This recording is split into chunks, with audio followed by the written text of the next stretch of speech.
Obstetric emergencies. So you have all of the different stages of pregnancy and ovulation, post-ovulation days as well, which is quite interesting.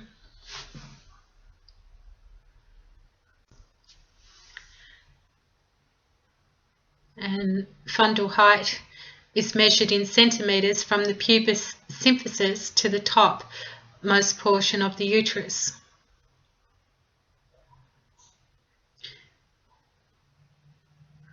Growth approximately 1 finger's breadth every 2 weeks from 20 weeks to birth. Growth approximately 2 fingers breadth every 2 weeks until 20 weeks.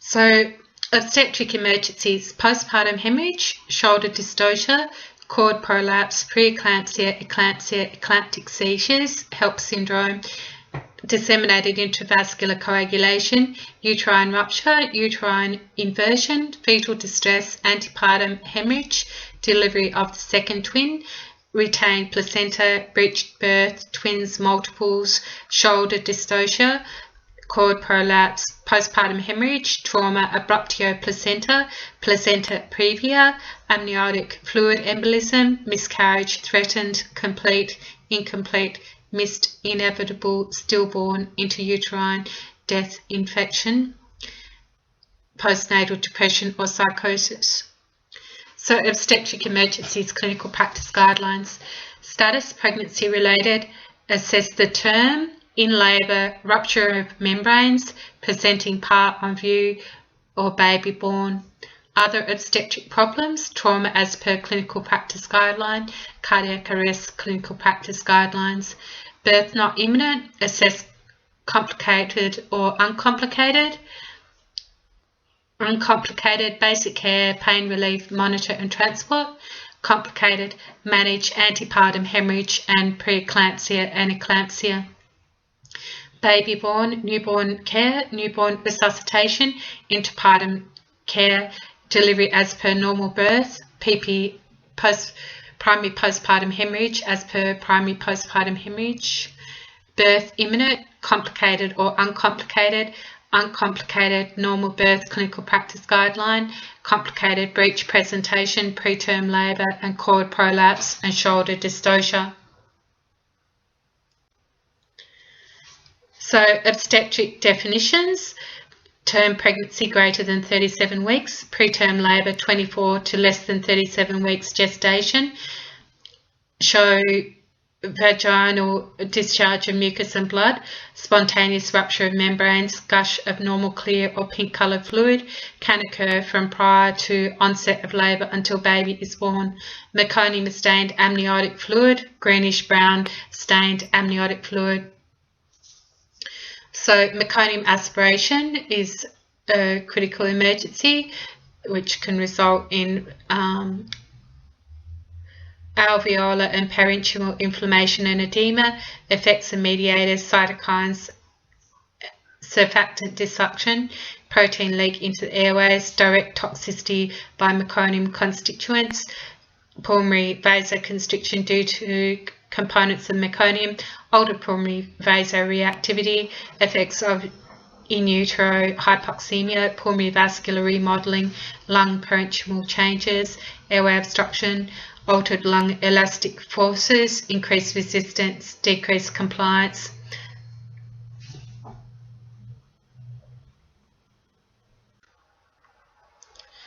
Stages of labour. First stage labour, onset of regular painful contractions to full cervical dilatation, that is contractions every 2 to 20 minutes, 20 to 60 minutes. Second stage labour, full cervical dilatation to birth of baby, typical duration, primipara 1 to 2 hours, multipara 15 to 45 minutes. Third stage labour, delivery of the placenta.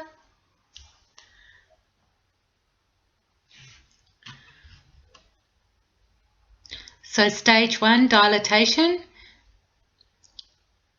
Stage 2, presentation of the head, rotation and delivery of anterior shoulder, delivery of posterior shoulder, delivery of lower body and umbilical cord. Stage 3, after birth delivery, placenta detaches and exits through the vagina. So imminent birth presentation, signs and symptoms: active pushing, grunting, rectal pressure, urge to use bowels or bladder, anal pouting, bulging perineum, strong unstoppable urge to push, presenting part, baby's head on view, crowning, mother's statement, I'm going to have the baby, precipitate birth, usually rapid labour, less than 2 hours with extremely quick birth, rapid change in pressure from intrauterine life may cause cerebral irritation.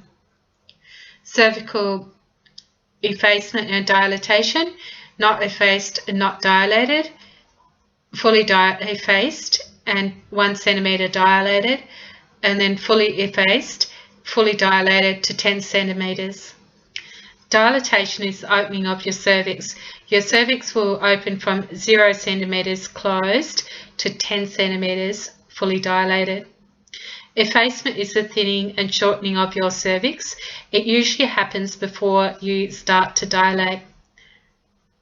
Station is the position of your baby's presenting part, the lowest part in relation to your pelvis.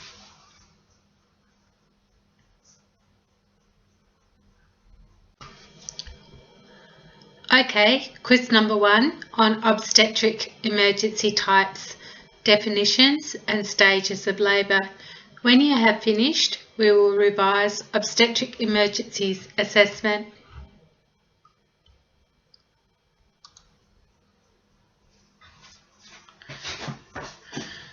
So obstetric emergencies assessment. Focused history. In addition to routine history examination, previous pregnancies, any number of previous pregnancies, prior caesarean sections, interventions, complications, problems with previous pregnancies, length of previous labours, current pregnancy, how many weeks pregnant are you expecting a singleton or multiple pregnancy, have you felt fetal movements, more, less or same as normal, hospital interventions, if any, do you anticipate any problems, complications, baby, mother, have you had any antenatal care, any current complaints, vaginal bleeding, PV loss, high blood pressure, pain, trauma or any other issues. The obstetric trauma patients, failure to suspect shock despite normal vital signs, failure to suspect abdominal injury, failure to treat shock aggressively with crystalloids and blood, failure to suspect domestic abuse, failure to treat supine hypotension, failure to recommend use of seatbelts during pregnancy, failure to monitor CTG of fetus in trauma, failure to screen for and detect pregnancy in females of childbearing age, failure to test for RH status and administer RHO GAM in RH negative mothers. Physiological parameters: cardiovascular system, blood pressure, minimal change, initial increase in first and second trimesters, third trimester, normal blood pressure greater than 160 and diastolic blood pressure greater than 110 is significant and a sign of preeclampsia. Heart rate increased by 15 to 20 beats per minute, normal pregnancy, heart rate 80 to 110 beats per minute. Cardiac output increased by 30 to 40%, normal volume 6 to 7 litres per minute during pregnancy. ECG, non-specific ST changes, Q waves 3 and AVF, atrial and ventricular ectopics. Systemic vascular resistance, decreased due to progesterone and blood volume. Cardiac output, 600 mils per minute at term. Placenta unable to auto-regulate blood flow. So remember the physiological changes in pregnancy: cardiovascular, increased cardiac output, blood volume, resting heart rate, peripheral resistance, and decreased peripheral resistance, decreased blood pressure, especially in the second trimester. Pulmonary, increased respiratory rate, decreased functional residual capacity, increased tidal volume, increased minute ventilation, respiratory alkalosis. Gastrointestinal, decreased gastric motility and esophageal sphincter tone. Musculoskeletal, increased ligament laxity.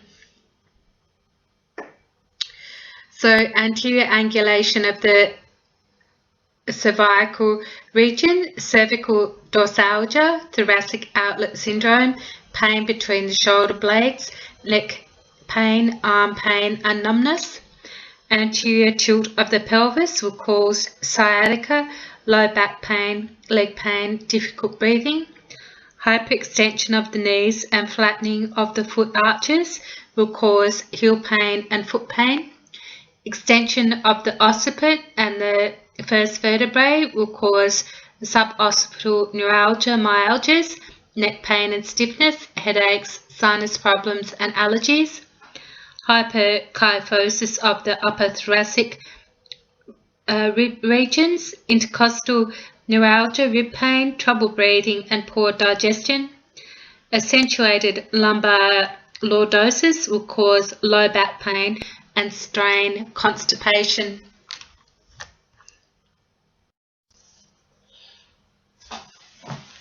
So physiological changes, respiratory rate increased by 15%, 2 to 3 breaths per minute, 14 to 19 breaths per minute at term.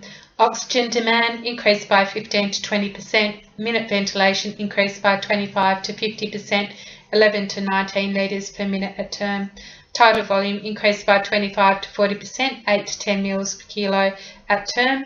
Arterial pH increases to 7.4 to 7.45. Partial pressure of oxygen increased by 10 mils of mercury, 104 to 108 at term. PaCO2 decreases 27 to 32. So pulmonary alterations during pregnancy, physiology, elevated diaphragm, decreased functional residual capacity, increased minute volume, ventilation, partially compensated respiratory alkalosis, PCO2 27 to 32 mils of mercury, pH 7.4 to 7.45, depleted bicarbonate 17 to 22.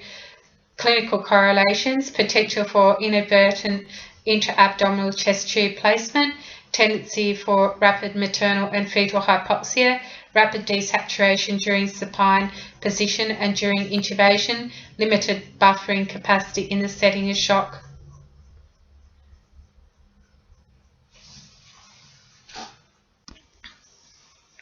Hematological changes, blood volume increases 30 to 50%, volume at term greater than 5,500 mils. Hemoglobin decreased 140 to 100. Red cell mass increased by 20 to 30%, but is less than blood volume increase. Hematocrit decreased 32 to 42%. Physiological anemia. Plasma volume increased 30 to 50%. Factor 7, 8, 9 and 10 appreciably increased. Fibrinogen increased. Factor 2 slightly increased. Factor 11 and 12 slightly decreased. Platelets moderate decrease in number 15%. Clotting time is not altered. So quick guide for weeks of pregnancy. 16 weeks, 3 finger widths above the symphysis. 20 weeks, 3 finger widths below the umbilicus. 24 weeks at the umbilicus. 28 weeks, 3 finger widths above the umbilicus. 32 weeks between the umbilicus and xiphoid process. 36 weeks at the costal arch. 40 weeks, 1 to 2 finger widths below the costal arch.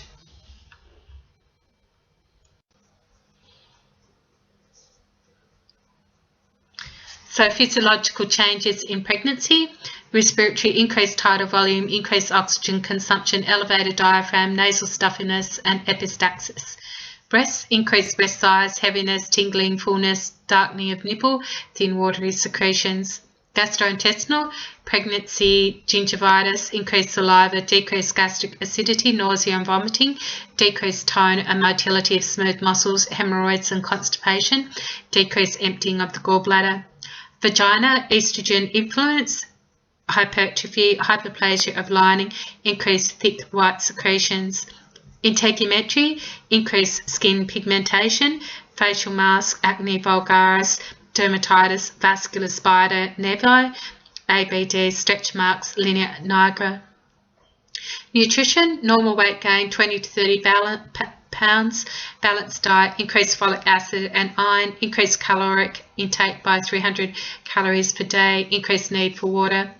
Musculoskeletal, increased lumbosacral curve, altered centre of gravity, duck waddling gait. Cardiovascular, increased blood volume, increased heart rate, increased cardiac palpitations, heart enlargement, murmurs, pseudoanemia. Urinary renal, frequency, decreased bladder tone, decreased renal threshold for sugar, increased glomerular filtration, decreased bun creatinine uric acid. Uterus, increased size, increased weight, increased fibrous connective tissue, Braxton Hicks contraction, cervical softening and mucus plug.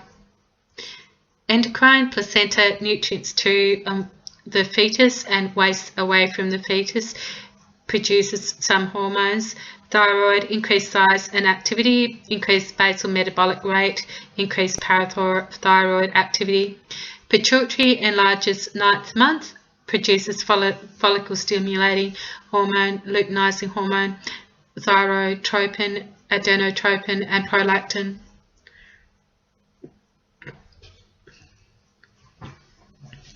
So just recapping and summarising, cardiovascular system, 50% increase in plasma volume, increase in cardiac output, increased blood flow to uteroplacental unit, increased hepatic blood flow. Respiratory system, respiratory alkalosis, changes in lung volumes and capacities, changes in activities of enzyme systems involved in drug metabolism. Decrease in serum albumin leads to alteration in protein binding. Increased glomerular filtration rate leads to clearance changes. Gastrointestinal system, delayed gastric emptying, increased transit time and decreased stomach acidity. So kidney size, the kidney length increases by 1 centimetres to 1.5 centimetres and kidney volume increases by up to 30%. Hydronephrosis, physiological dilatation of the urinary collecting system with hydronephrosis in up to 80% of women, right greater than left. Renal blood flow increased by 80% above baseline.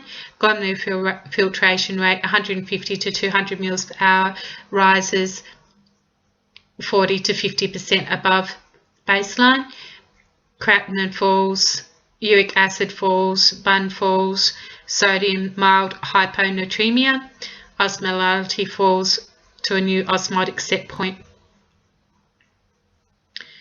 So cardiac output 40 to 50% increase, stroke volume 30% increase, heart rate 15 to 25% increase, intravascular volume 45% increase, systemic vascular resistance 20% decrease, systolic blood pressure minimal, diastolic blood pressure 20% decrease at mid-pregnancy, pre-pregnant values at term. Central venous pressure unchanged, oxygen consumption 30 to 40% increased. Okay, let's perform quiz number 2, obstetric emergency assessment and physiological changes in pregnancy. When you have finished, we will revise obstetric emergencies basic care. So obstetric emergencies basic care, as per clinical approach with the following modifications. Position if greater than 20 weeks pregnant. A left lateral tilt can help to reduce aortocaval compression and subsequent hypotension. A 30-degree tilt can be achieved by placing a wedge using blankets or pillows, if required, under the patient's right hip. This can significantly improve blood pressure. Supplemental high flow oxygen to counter physiological anemia, IV access and fluid therapy, early IV access in emergencies, high compensatory ability. Mother may lose up to 30 to 35%, 2 litres circulating blood volume before showing signs and symptoms of shock hypotension. Fetus may be compromised even when the mother appears stable. Stabilisation, assessment and resuscitation of the mother must take priority, as ultimately the welfare of the fetus is optimised by providing the best available care of the mother. Triage, fetal morbidity and mortality can occur with seemingly minor blunt trauma. All injured pregnant women should have an obstetric assessment due to risk of placental abruption. Even minor injuries may be associated with complications such as feto-maternal hemorrhage. So, Obstetric Emergencies Destination Hospital, Metropolitan, when transport a baby born out of hospital or a woman in labour. Transport to a public hospital that has a maternity service, bypassing hospitals that do not. If at term greater than 37 weeks gestation and an uncomplicated labour is anticipated, then the default destination should be the hospital the patient is booked into, whether public or private. If preterm between 32 to 37 weeks gestation, consult with PIPA for advice regarding destination. Less than 32 weeks gestation, the receiving hospital should be the closest of the Royal Women's Hospital, Mercy Hospital for Women, Heidelberg or Monash Clayton that have appropriate NICU facilities. Rural or pregnant women with complications of pregnancy labour should be transported to the closest regional base hospital. If birth appears imminent, default to the closest hospital with maternity service. Obstetric trauma patients, Metropolitan. All obstetric patients who meet the time-critical trauma criteria should be transported to the Royal Melbourne Hospital, in preference if within 45 minutes. If greater than 45 minutes, transport to nearest alternative level of trauma service. Transport all patients greater than 24 weeks with any trauma of potential harm to the unborn child to the Royal Melbourne Hospital. Rural, transport to highest designated trauma receiving centre within 45 minutes. In all cases of prolonged transport, consider alternative air transport. In all cases, appropriate consultation should occur with hospital notification provided.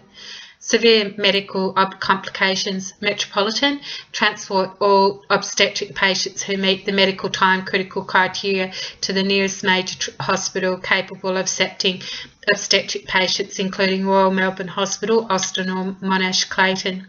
Rural, transport to nearest designated hospital capable of accepting time critical medical and obstetric patients.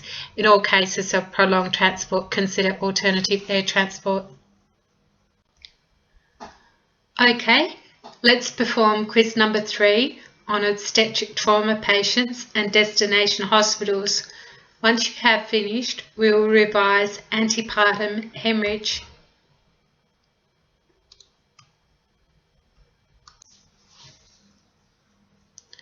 Antepartum hemorrhage, clinical practice guideline. Status, antepartum hemorrhage, assess perfusion status assessment, external bleeding, patient history, abdominal pain, greater than 20 weeks gestation. No clinical signs of altered perfusion, antepartum hemorrhage, place patient in left lateral tilt position, transport to appropriate obstetric hospital. Any clinical signs of altered perfusion, internal bleeding may greatly exceed visible external bleeding. Signs of poor perfusion may present late and are always significant. Place the patient in left lateral tilt position, transport to appropriate obstetric hospital with notification in all cases. Fluid resuscitation as per hypovolemia. Manage pain as per pain relief. So normal placental attachment and then placenta previa complete. So you can have a low-lying placenta previa, partial placenta previa, and a complete placental previa. So the placenta separates from the uterus, causing internal bleeding, and also may be external bleeding in abruptio placenta, placental abruption. So you can have external bleeding and concealed bleeding as well. So revealed versus concealed placental abruption. Types of abruption. With revealed abruption, blood tracks between the membranes and escapes through the vagina and cervix. With concealed abruption, blood collects behind the placenta with no evidence of vaginal bleeding. Risk factors for placenta previa: smoking, multiparity, cocaine use, erythroblastosis, non-white ethnicity, infertility treatment, recurrent abortions, prior uterine surgery, advancing age greater than 35, low socioeconomic status, short inter-pregnancy interval, multiple gestation, larger surface area of the placenta. Okay. Let's complete quiz number 4 on antepartum hep bleeding. When finished, we will revise preeclampsia and eclampsia. Then you can have preeclampsia, eclampsia. Preeclampsia and eclampsia are time-critical emergencies requiring early diagnosis, intervention and prompt transport to reduce perinatal and maternal mortality.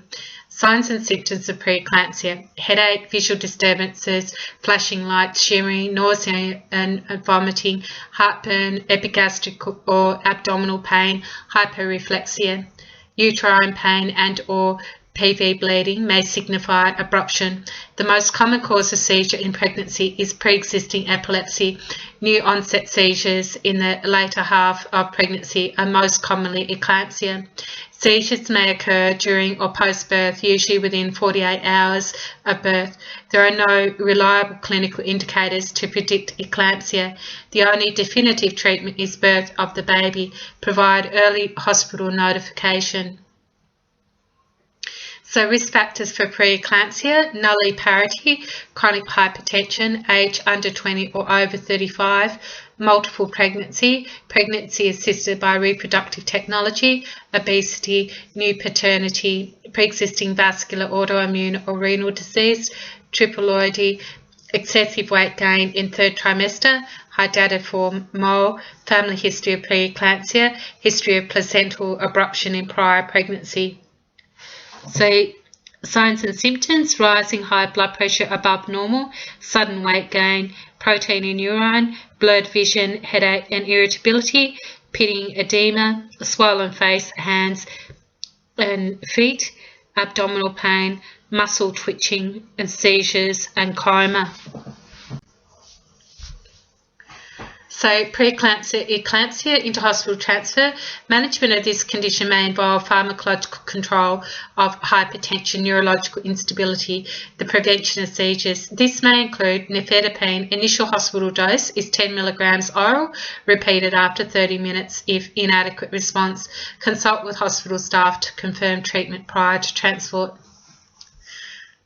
So the pathogenesis of preeclampsia: predisposition, diabetes, parity, hypertension, failure of conversion of spiral arteries to vascular sinuses causes placental ischemia.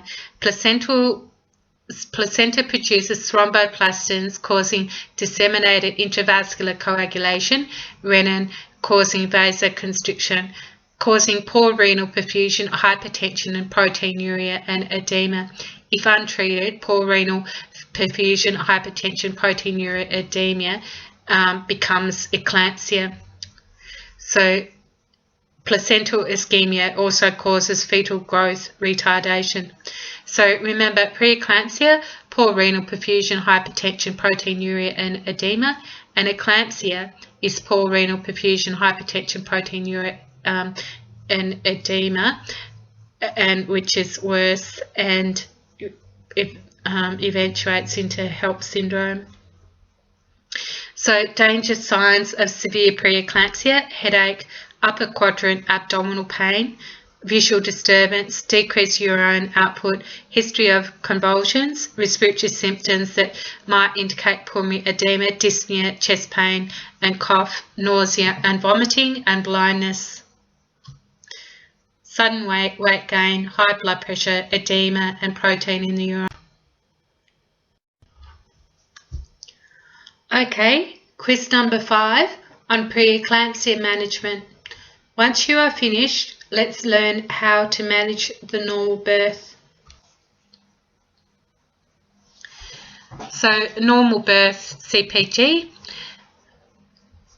In the first stage, head floating before engagement. 2, engagement, flexion and descent. 3, further descent, internal rotation. 4, complete rotation, beginning extension. 5, complete extension. 6, restitution, external rotation. 7, delivery of anterior shoulder. 8, delivery of posterior shoulder.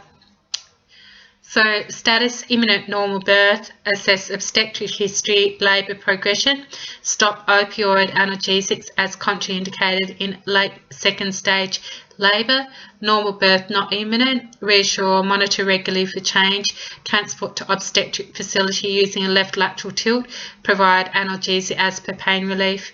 Imminent normal birth preparation: reassure, including cultural considerations, prepare equipment for normal birth, provide a warm and clean environment, and provide analgesia.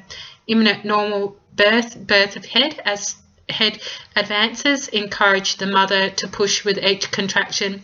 If head is birthing too fast, ask mother to pant with an open mouth during contractions instead.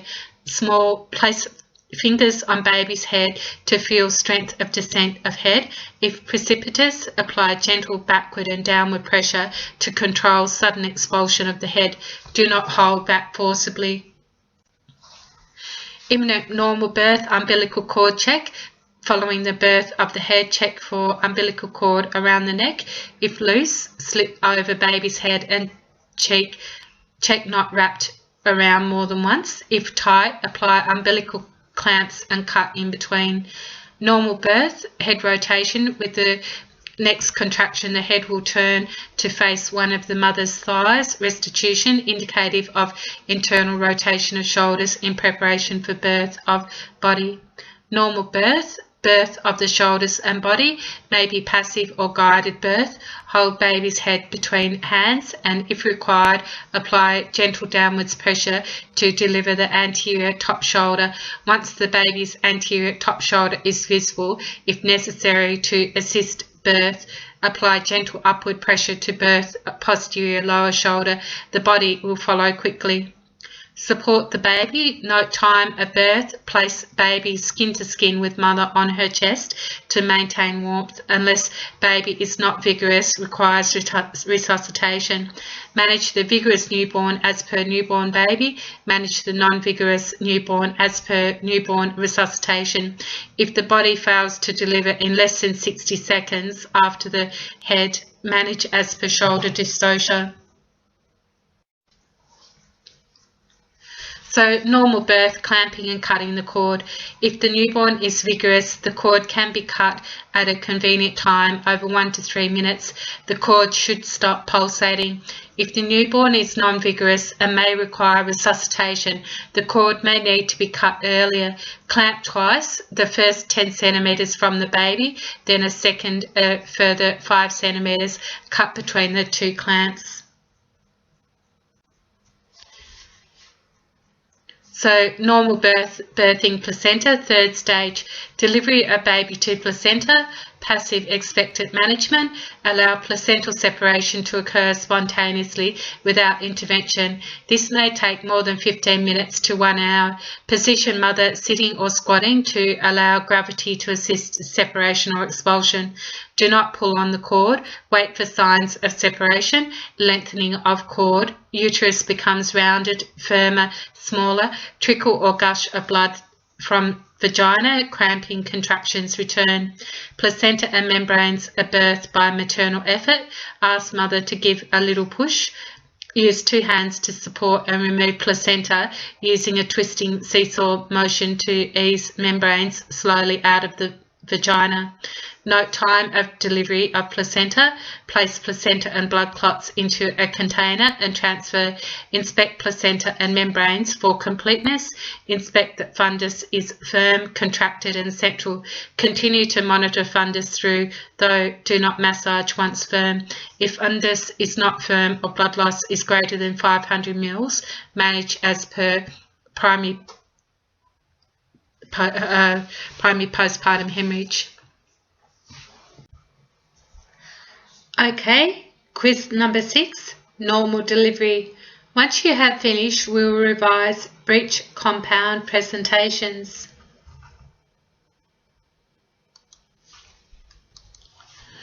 So breech compound presentation, imminent birth, breech with extended legs frank, buttocks present first with flexed hips and legs extended on the abdomen. Most common, half of all breech presentations.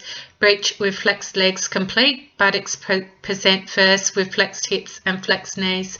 Footling, one or both feet present as neither hips or knees are fully flexed. Feet are palpated lower than the buttocks. It is normal for meconium to be passed as the baby's buttocks are squeezed. Cord prolapse is more common with breech presentations. If a known breech and birth is not imminent, transport to a booked obstetric unit with capacity for surgical intervention. Provide early hospital notification. So infant's head caught in the birth canal during breech delivery. So you can have a complete breech, incomplete breech, or a frank breech.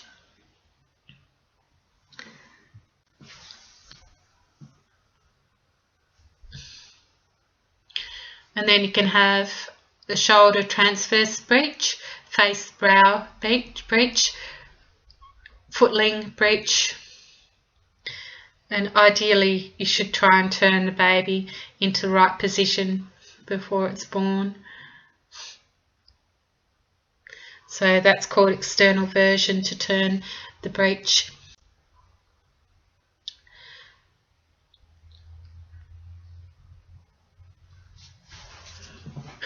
So during all breech labours, keep mother informed of progress, encourage mother to push hard with contractions, position mother with buttocks to bed edge with legs supported, lithotomy position if on a stretcher or bed. Standing or squatting may be preferred by the mother and is more anatomically, physiologically sound, though not suited to transport or imminent birth. Hands off approach encourages the baby to maintain a position of flexion, which simplifies birth. Only touched, gently supported. If too much stimulus, the baby will extend flexed head. Main force of birth is maternal effort. Do not attempt to pull baby out. The key is to allow the birth to occur spontaneously with minimal handling of the newborn. Most additional manoeuvres are only required in the event of delay. Prevent hypothermia by maintaining a warm environment.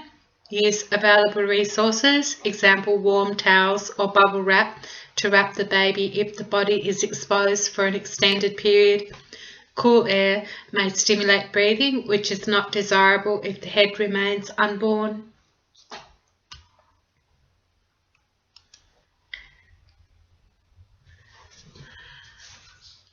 So, breech compound presentation, imminent birth, status suspected breech birth, assess stage of labour and birth imminent, buttocks or both feet presenting first, 1 foot or hand, arm presentation, only proceed with delivery if birth is imminent, non-imminent birth, general maternal care, transport to booked obstetric unit with notification. 1 foot, hand or arm presenting, do not attempt to deliver, transport urgently to an obstetric unit with notification, consult with Piper for advice. Imminent breech birth, buttocks or both feet presenting, manage as per normal birth, etc. except for request urgent assistance, reassure including cultural considerations, prepare obstetrics equipment, provide a warm, clean environment, provide analgesia as per pain relief, allow the birth to occur spontaneously, position mother with buttocks to bed edge and legs supported to allow gravity to assist. Do not touch the baby as it emerges, hands off the breech. The birth of buttocks feet will occur slowly. So delivering the head, forceps to the after coming head, Masu smelly Veet maneuver. So assistant applies downward pressure on the abdomen and the middle finger presses on his occiput, finger in his mouth and lifting up. And the Burns-Marshall remover, let him hang until you can see the hair at the back of his neck, and then hold his feet, free his mouth and suck him out, swing his head clear.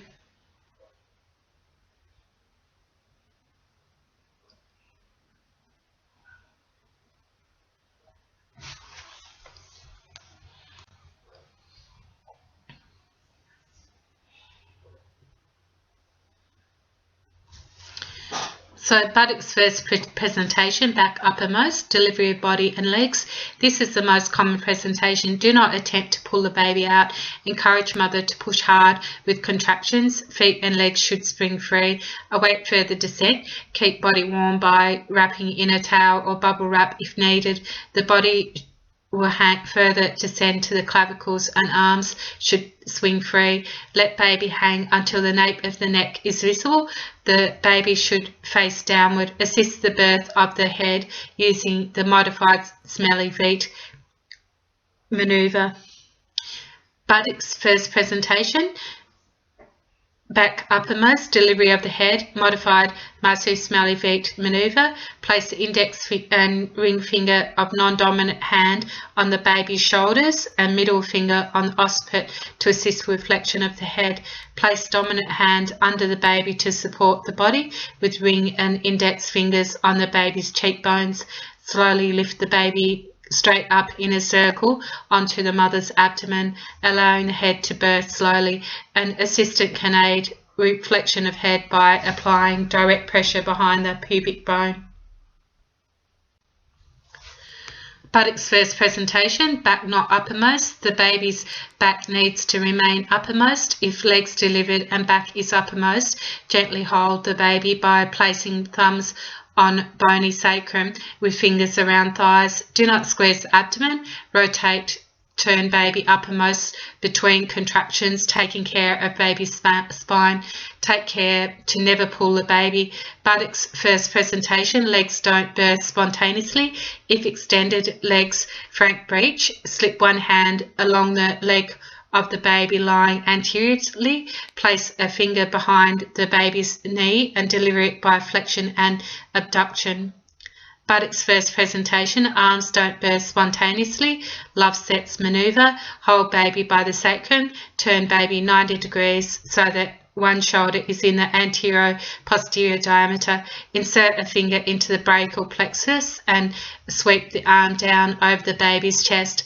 Turn baby 180 degrees so that the opposite shoulder is in the anterior-posterior diameter. Repeat the finger maneuver. Turn the baby 90 degrees again so that the back is uppermost. Await further descent and do not apply traction. Okay, quiz number 7, breech compound presentations. Once you have finished, we'll revise preterm labour. Preterm labour. There is a high possibility of abnormal presentation. Tocolytics are drugs intended to suppress premature labour. They are contraindicated in the setting of massive maternal hemorrhage, antepartum hemorrhage and pregnancy-induced hypertension, preeclampsia and eclampsia. Inter-hospital transfer. Some women may be receiving tocolytics to suppress preterm labour. This may include pharmacotherapy, including nifedipine is the drug of choice. Initial dose of up to 20 milligrams orally given by hospital. Monitor for adverse reactions prior to transport. Can repeat if contractions persist after 30 minutes. Ongoing monitoring of blood pressure and pulse if is required. GTN patch, 50 mg, 0.4 mg per hour patch may be added after 1 hour if contractions persist. Maximum dose 100 mg in 24 hours. Paramedics may commence the therapy after appropriate consultation. A 50 mg Transderm patch delivers 10 mg for 24 hours at 0.4 mg per hour. Obstetric services may quote 10 mg patch instead of 50 mg as actual dose being delivered.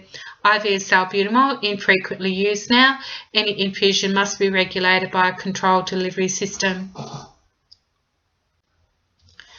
So preterm labour, status uterine contraction present at 20 to 37 weeks. Assess for ruptured membranes, check for prolapse and stage of labour. Cord prolapse, manage as per prolapse.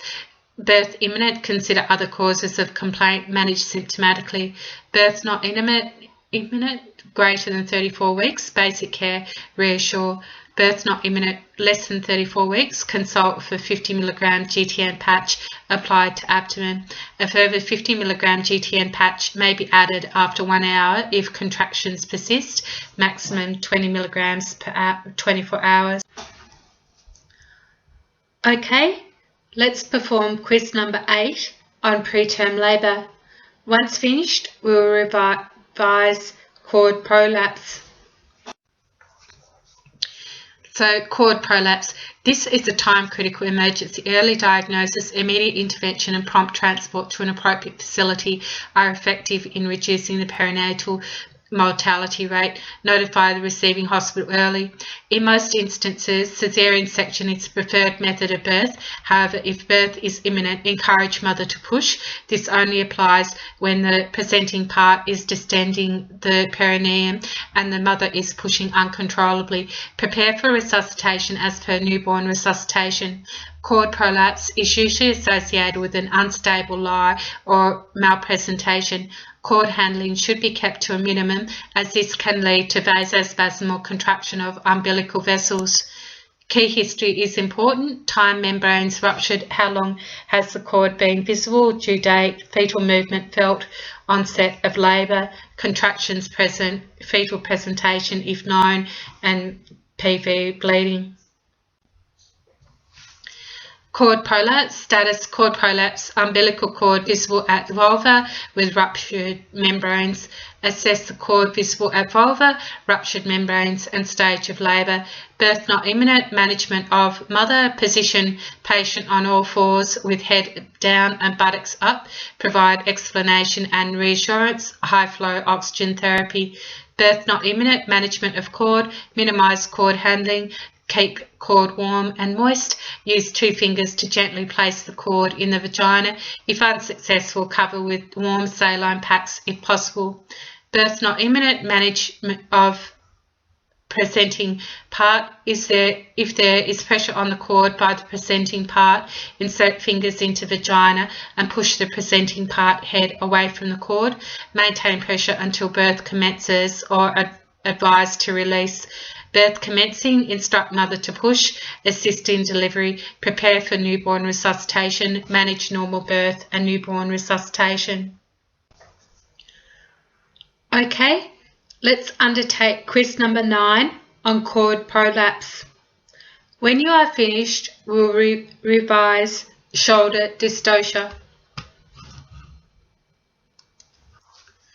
Shoulder dystocia. This is a time-critical situation. There is 5 to 7 minutes to deliver the baby due to compression of the cord against the pelvic rim.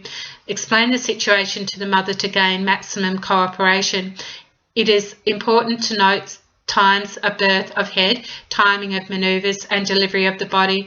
The newborn is likely to be compromised in this setting and require resuscitation. During procedures, be prepared for a sudden release of resistance and be prepared to take hold of the baby. The process of releasing the baby may cause injury, particularly clavicle fracture. Manage any such injury appropriately, including arm immobilization. If these maneuvers are not successful, consult with Piper regarding when to abandon attempts to deliver and initiate transport. So, shoulder dystocia CPG, status possible shoulder dystocia. Assess the normal birthing procedure fails to accomplish delivery, prolonged head to body delivery time greater than 60 seconds, difficulty with birth of face and chin, baby's head retracts against perineum, turtle sign, failure of baby's head to restitute, failure of shoulders to descend, difficulty reaching neck when attempting to check for cord around the neck, baby's head colour turns purple then black. Prolonged head to body delivery time greater than 60 seconds, note time of birth of head, request urgent additional assistance, explain to mother and ask her to push with focused effort when required, position mother with buttocks at bed edge, apply gentle downward traction to deliver anterior shoulder. Delivery accomplished, newborn, manage as per newborn resuscitation, assess for clavicle injury and immobilize if necessary. Delivery accomplished, mother basic care reassurance. Delivery not accomplished after 30 to 60 seconds. Alternate the following sequence until baby is delivered. Provide high flow oxygen therapy. Manage as per delivery accomplished is successful at any time. At no time attempt to rotate the baby's head. Rotate shoulders using pressure on the baby's scapula instead. Delivery not accomplished after 30 to 60 seconds.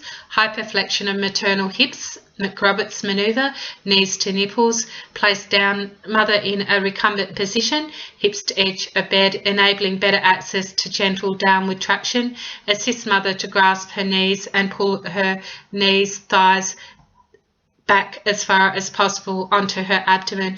Use assistant to help achieve and maintain position. Delivery remains not accomplished after 30 to 60 seconds. Suprapubic pressure whilst in McRoberts position. Hands in CPR position behind symphysis pubis at 45-degree angle along baby's neck, back, trying to rotate baby forward. Apply a 30-second firm downward pressure, then 30 seconds rocking motion to get shoulder out from under rim at rate of approximately 1 per second. Delivery remains not accomplished after 30 to 60 seconds. All fours Gaskin manoeuvre, rotate mother to all fours, hold baby's head and apply gentle downward traction, attempting to disimpact and deliver the posterior shoulder, now uppermost. Delivery accomplished, manage as above. The newborn is likely to require resuscitation. Delivery remains unaccomplished. Consult with Piper regarding when to abandon manoeuvres and transport. If unable to consult, transport with notification. Transport in McRoberts manoeuvre position with 30-degree left lateral tilt. Okay, quiz number 9, shoulder dystocia. When finished, we'll revise primary postpartum hemorrhage. Primary postpartum hemorrhage, PPPH.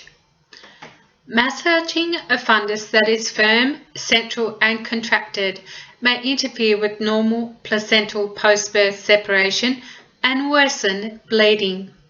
Fundal massage should only be applied when the fundus is not firmed. The 4 T's of primary postpartum hemorrhage are tone, trauma, tissue, thrombin. Tone, uterine atony. Trauma to genital structures. Tissue, retention of placenta or membranes. Thrombin, coagulopathy. Tone, trauma, tissue, thrombin. The most common cause of primary postpartum hemorrhage is uterine atony. An empty and contracted uterus does not bleed. High-risk patients included multiple pregnancy, more than 4 pregnancies, past history of primary postpartum hemorrhage, history of antepartum hemorrhage, large baby. Primary postpartum hemorrhage can occur before or after the birth of the placenta. Contact Piper via the clinician or on 1300 137 650 for advice.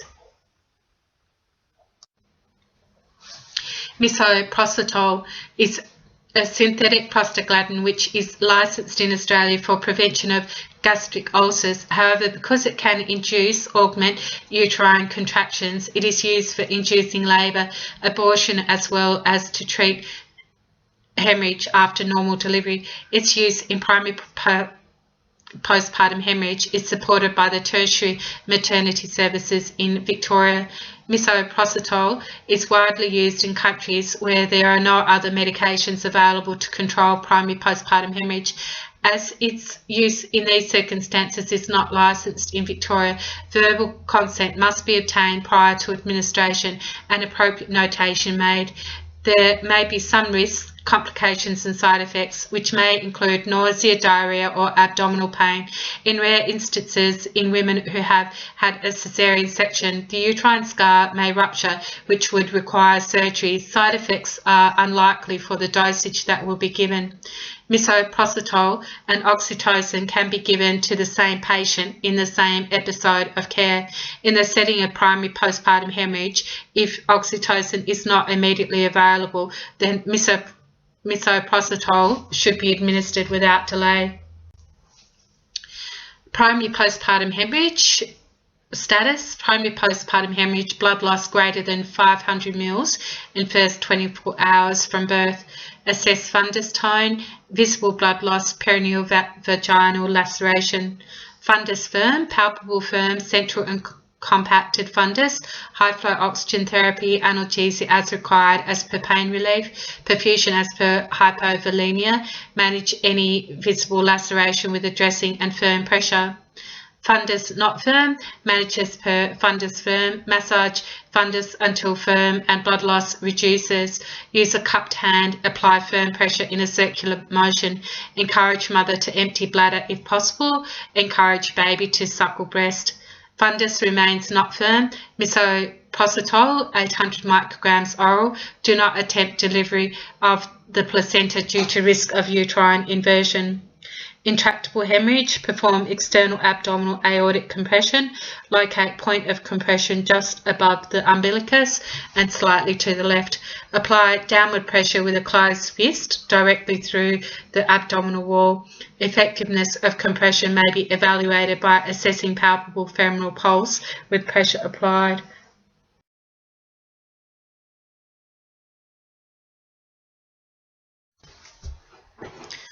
Okay. Last but not least, quiz number 9 on primary postpartum hemorrhage. Congratulations on completing the obstetric package. Well done.